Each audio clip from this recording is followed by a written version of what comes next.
Nagaon metro' হস্পিটেলত অহা ২৬ মে ৰবিবাৰে উপস্থিত থাকিব বিশিষ্ট বৃক্ক ৰোগ বিশেষজ্ঞ বা নেফ্ৰলজিষ্ট ডাক্তৰ মুস্তাকিম আহমেদ মজুমদাৰ। নগাঁওবাসীৰ বাবে এটা সুখবৰ। নগাঁও জিলাৰ ঢিংৰুডত থকা ছুপাৰ স্পেচিয়েলিটি হস্পিটেল মেট্ৰ' হস্পিটেলত অহা ২৬ মে অৰ্থাৎ ৰবিবাৰে উপস্থিত থাকিব কিডনী বা বৃক্ক ৰোগ বিশেষজ্ঞ ডাক্তৰ মুস্তাকিম আহমেদ মজুমদাৰ।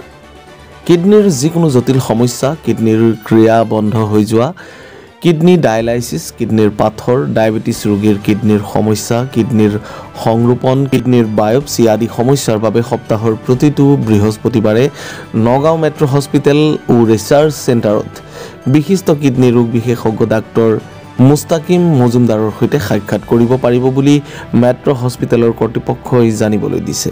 এই সন্দৰ্ভত অধিক তথ্যৰ বাবে মেট্ৰ' হস্পিটেল কৰ্তৃপক্ষৰ সৈতে যোগাযোগ কৰক। হেল্ল', মই ডক্টৰ মুস্তাকিম আহমেদ মজুমদাৰ, বৃক্ক বা কিডনি ৰোগ বিশেষজ্ঞ। আজি আমি কিডনি বেমাৰৰ লক্ষণৰ ওপৰত কথা ক'ব বিচাৰিছোঁ।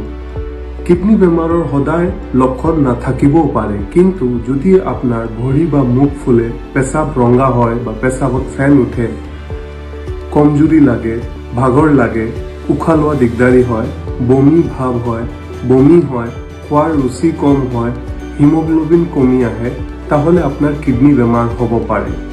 যদি আপনাৰ আগৰ পৰা ডায়াবেটিছ আছে, ব্লাড প্ৰেছাৰ আছে, আপনাৰ বয়স ৬০ বছৰৰ ওপৰত বা হাৰ্টৰ বেমাৰ বা লিভাৰৰ বেমাৰ আছে বা কিডনি ষ্টোন আছে আৰু যদি আপনাৰ ঘৰত কিয়ৰ কিডনি বেমাৰ আছে, তাহলে আপনাৰ কিডনি বেমাৰ হোৱাৰ চান্সটো বেছি। কিডনি ভাল আছে না নাই এইটো চেক কৰিব হলে আপনি সিম্পল এটা ব্লাড টেষ্ট কৰি ক্ৰিয়েটিনিনটো চাব পাৰে, পেচাবত প্ৰটিনটো চাব পাৰে, আল্ট্ৰাসাউণ্ড কৰি কিডনিৰ সাইজ আৰু কিডনিত কোনো ষ্টোন আছে না নাই এইটো চেক কৰিব পাৰে।